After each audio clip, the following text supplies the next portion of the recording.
তারিখে ম্যাচ হচ্ছে, সবটা ক্লিয়ার হয়ে গেল। বাংলাদেশ ক্রিকেট বোর্ডের তরফ থেকে অফিসিয়াল স্টেটমেন্ট দিয়ে জানানো হলো তারা পাকিস্তান ক্রিকেট বোর্ডকে অনুরোধ করছে ক্রিকেটের স্বার্থে যেন পাকিস্তান ভারতের বিরুদ্ধে ম্যাচটা খেলে। বাংলাদেশের বিরুদ্ধে আইসিসি কোনো রকম স্যাংশনস দেবে না। তার থেকেও বড় কথা 2028 বা 31 যে কোনো একটা বিশ্বকাপ হোস্ট, সম্পূর্ণভাবে না হলেও হোস্ট করার দায়িত্ব পেতে চলেছে বাংলাদেশ ক্রিকেট বোর্ড, এবং তাদের কোনো রকমভাবে কোনো আর্থিক জরিমানা তো করা হবে না, র্যাঙ্কিংয়ের কোনো রকম প্রবলেম হবে না, কারণ দক্ষ বাংলাদেশের সৈনিকদের ওপর আস্থা রেখেছে আইসিসি, ইন্টারন্যাশনাল ক্রিকেট কাউন্সিল। মাঝখান থেকে পাকিস্তান বাংলাদেশকে হাতে নিয়ে একটা মজার গেম শো খেলে নিল। কি গেম শোটা খেলা হলো? সেখানে নিজেদের দর বাড়ানোর জন্য বাংলাদেশকেই ব্যবহার করা হলো। না, বাংলাদেশের বয়কটের সিদ্ধান্ত পাকিস্তানের কথায় হয়েছে এই মন্তব্য করছি না আমি। বাংলাদেশ প্রথম থেকেই বলেছিল আমরা T20 বিশ্বকাপে অংশগ্রহণ করব না, কারণ নিরাপত্তাজনিত কারণে আমাদের সরকার বারণ করেছে। পাকিস্তান কি করলো? বাংলাদেশের এই সিদ্ধান্তে নিজেদের দর বাড়ানোর জন্য ব্যবহার করার চেষ্টা করলো। প্রথমে কি করলো? তারা বললো বাংলাদেশের সিদ্ধান্তকে আমরা সমর্থন করি এবং আমরাও T20 বিশ্বকাপ বয়কট করবো কিনা চিন্তা ভাবনা করছি, আমাদের সরকার যা জানাবে তাই হবে। মহসিন নাকভি দুদিন সময় নিলেন। দুদিন সময় নেওয়ার পর কি জানালেন যে না, পাকিস্তান গভর্নমেন্ট থেকে জানানো হলো যে পাকিস্তান T20 বিশ্বকাপ বয়কট করবে না, কিন্তু ভারতের বিরুদ্ধে ম্যাচ বয়কট করবে, এবং তারা ভারতের বিরুদ্ধে 15 তারিখ মাঠে নামবে না। পাকিস্তান ক্রিকেট বোর্ডের বড় বড় হত্যাকর্তা বিধাতা যারা রয়েছেন তারা সবাই চিৎকার চেঁচামেচি করলেন। সোশ্যাল মিডিয়া জুড়ে ছয় লাভ হয়ে গেল রশিদ লতিফ, মোহাম্মদ হাফিজ, ইনজামামুল হক, ওয়াসিম আকরাম, তানভীর আহমেদদের বিভিন্ন টুইট। পরবর্তীকালে দেখা গেল আইসিসি যখন একটু চেপে ধরলো বা তাদের সঙ্গে ভালো করে নেগোসিয়েশনের কথায় গেল, পাকিস্তান কী করলো? নিজেদের দর বাড়ানোর জন্য 3টে প্রস্তাব দাবি করে দিল। কী প্রস্তাব দাবি করে দিল? ভারতের সঙ্গে বাইল্যাটারাল সিরিজ। তাতে কে বেশি লাভবান হবে? পাকিস্তান ক্রিকেট বোর্ড, কারণ তারা চাইছে পাকিস্তানে গিয়ে খেলাটা হোক, আর্থিকভাবে বিশাল লাভবান হবে।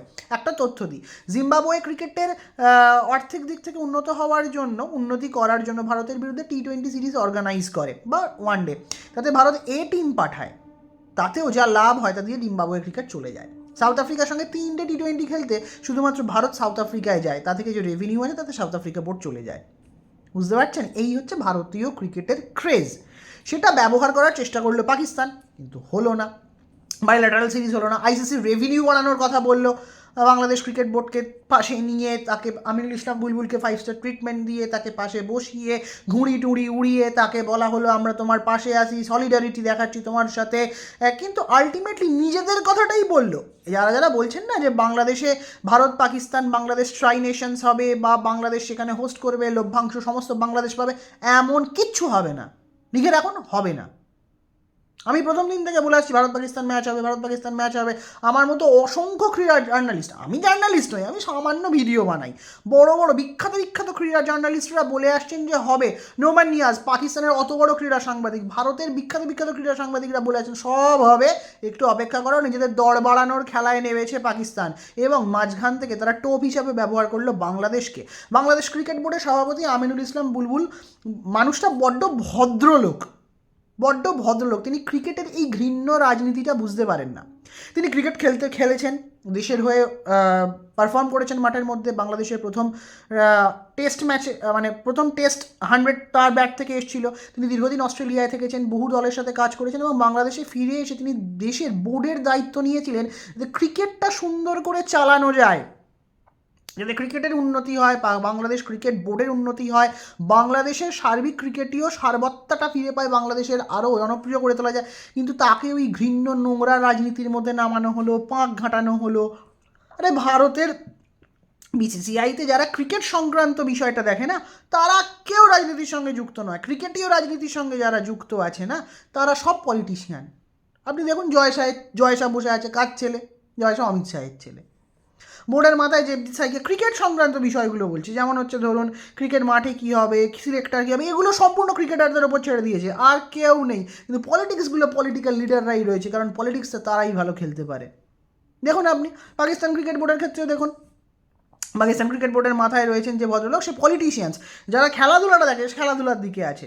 বাংলাদেশ ক্রিকেট বোর্ডের মাথায় রয়েছেন একজন যিনি পলিটিক্সটাই বোঝেন না, যিনি বড্ড নিপাট ভদ্রলোক, ভালো মানুষ, কাজ করেন, দিনের পর দিন স্ট্রাগল করেছেন, দেশকে রিপ্রেজেন্ট করেছেন, মাঠে পারফর্ম করেছেন, অন্য দেশের সঙ্গে কাজ করেছেন, তাকে দিয়েই নোংরা কাজনীতি করানো হলো, টোপ হিসাবে ব্যবহার করা হলো। বাংলাদেশের প্রথম থেকে স্ট্যান্ড ক্লিয়ার ছিল, পাকিস্তানের ক্লিয়ার ছিল না। পাকিস্তান দোগলাপান্তি করেছে, মানে দুমুখো ব্যাপার।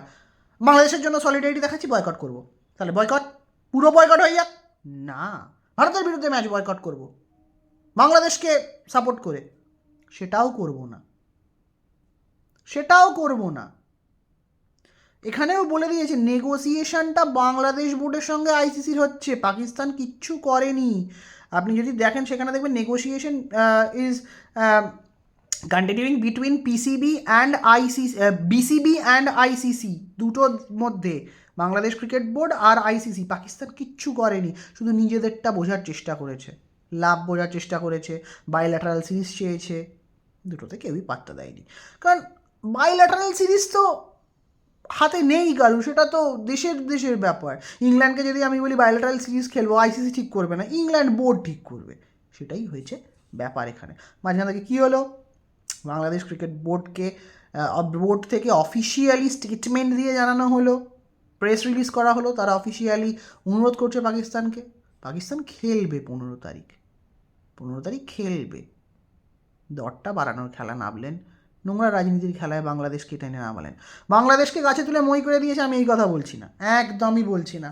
যারা চোপড়া স্পিক্স দেখেন, অর্ণবদা পরিষ্কার লিখে দিয়েছেন, তার একটু মন্তব্যটা বলবেন। দীর্ঘদিন ধরে তিনি ক্রিকেট সংক্রান্ত বিষয়, ফুটবল সংক্রান্ত বিষয়ে দারুণ ভিডিও বানান, মানে শেখার মতো, মানে আমরা যারা শিক্ষানবিশ শিখছি তার কাছ থেকে শিখতে হবে তিনি কীভাবে ভিডিওটা বানান। আমি নাম ধরেই বলছি, অর্ণব দাস, চোপড়া স্পিক্স আমি ভীষণভাবে ফলো করি, যখন ভিডিও বানাতাম না তার আগে থেকেও অসাধারণ অ্যানালিসিস করেন তিনি। এরা লিখেছেন নাটক হলো, 15 তারিখ খেলা হচ্ছে, হবে, দেখুন হবে।